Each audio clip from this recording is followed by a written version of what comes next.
I see in the media that domestic car sales are kind of slow. They're sitting on the lot, getting kind of aged, but I think this one's been sitting a bit too long. So Mercedes is sending us a 2023 GLC 300 SUV. So let's look at the price sheet and see how much we're paying for this baby. 2-liter inline 4-cylinder turbo. Put out 255 horsepower.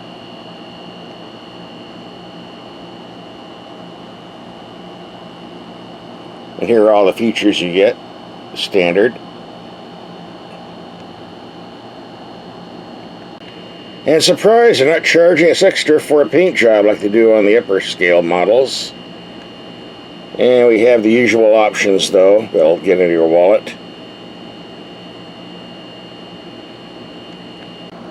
And there's the total fee.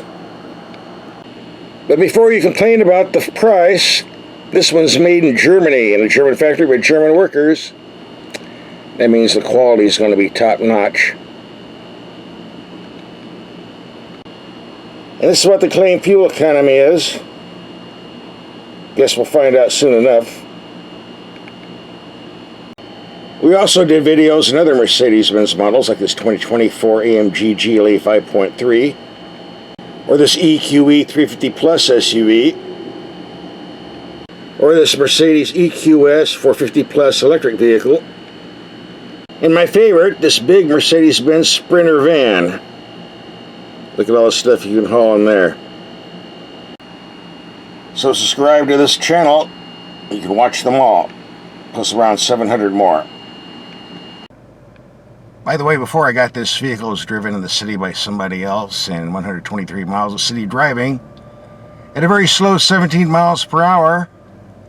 They averaged 20.3 mpg. We'll see what we can do with these figures, maybe bump it up a bit. So here it is in person, delivered to our ranch in the beautiful outdoors. And I gotta watch where I step. Someone said there's a baby alligator in here somewhere. A lot of strange noises coming out of here. Maybe something will sneak up behind me while I'm doing this video. There are 3 things we do when we get a vehicle. Number 1 is check out the tires to see what brand they are, because a lot of manufacturers putting cheap junk tire brands on to save money. But here we got some nice Michelin, top of the line. No complaints here. Then you want to check and see if there's a spare tire. A lot of vehicles don't come with those nowadays. Yep. It's a thin one, but it will do. Better than nothing. And a lot of extra storage space under here to hide things. And the third thing we do is take the headlights out in the dark and see how they perform. We already did a night drive headlight video on YouTube. If you didn't see it, we have a link for that at the end of this video. Part 2. This is an SUV, and while we do have good ground clearance for taking off-road, this is basically a car, not really meant for anything heavy-duty. Light-duty only. Plus we don't have all-wheel drive, so it's not a good idea to be driving too much sand. You might get stuck. I'm not even sure if this is available in all-wheel drive. I'll have to look that up. Things have a way of changing. Mercedes makes good engines, but their 4-cylinder turbos often have a habit of making funny noises, sounding like the 4 cylinders they are. So let's fire this up and see what it sounds like. Well, there you go. I swear that was a diesel, although it does get quieter as you move along. Clackety clack, clack, clack. Mercedes recommends 37 pounds of air in the front and 40 in the rear. I don't know why these Germans like these high tire pressures. Like we're going the Autobahn at 155 miles per hour.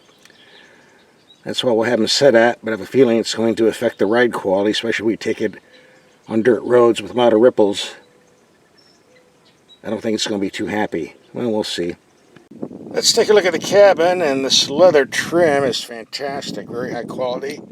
These seats are very comfortable as well, as you would expect in a high-end German car. We got a nice gauge cluster, large info screen, And this gives you all the engine information you need. Boost pressure, horsepower, torque reading.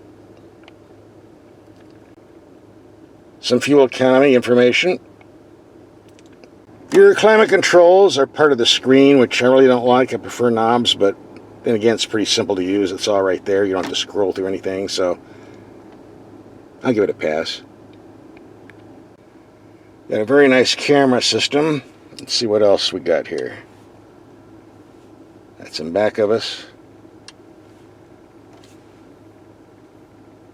Here we go.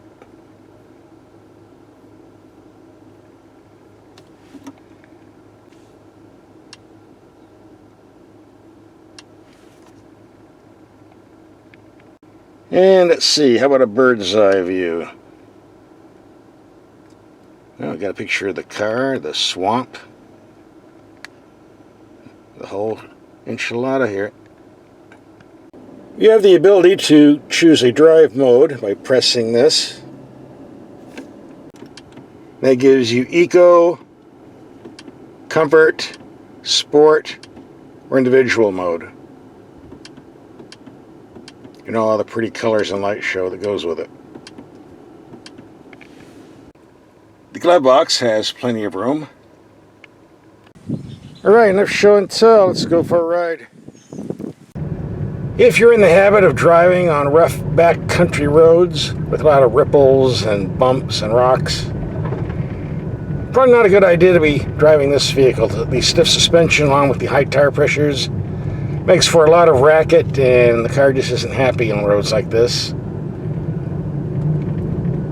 Better suited for pavement or smooth dirt roads. It can be taken off-road, but again, light duty only. This is basically a car, not a truck. In the meantime, I have no complaints with the power steering. It's quick and responsive.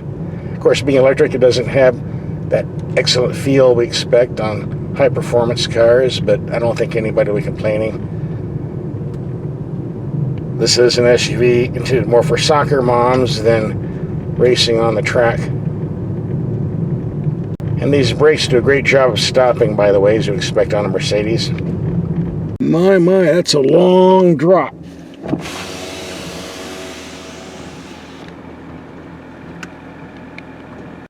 When I'm driving through the ranch, I like to check in, see how my friends are doing. That's my favorite one. Her name is Kamala.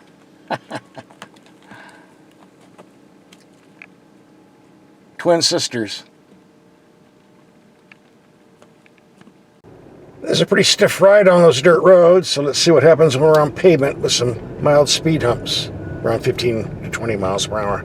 Here comes bump number 1. Reasonably smooth on suspension, but you feel those tires because of the excessive tire pressures they require. Here comes bump number 2.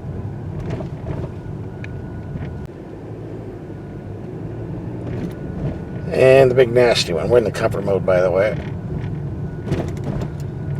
That was 20 miles per hour. I felt that one. Nothing serious. Just a firm German suspension that you'll appreciate when taking fast corners. I'll say one good thing about this vehicle, it's got great air conditioning, blows pretty cold. It's also a nice highway cruiser. The wind noise is low. The engine is very, very quiet once it gets moving compared to when it's idling. These seats are very comfortable. The build quality is excellent. Very solid body structure, no rattles. But as I stated earlier, with the high tire pressures, you start getting rough pavement, you get some rough sounding noises coming up in the cabin. I could lower the tire pressures and smooth it out, but Mercedes gets mad when I tinker with stuff like that. So I told them I'd leave everything stock and factory spec. And it's 114 degrees out today. I feel sorry for the dudes doing this job. Hope you're getting more than minimum wage. Well, any thoughts I had about taking this off-road is definitely dead now. No way I'm going in the dirt with a vehicle like this, two-wheel drive only.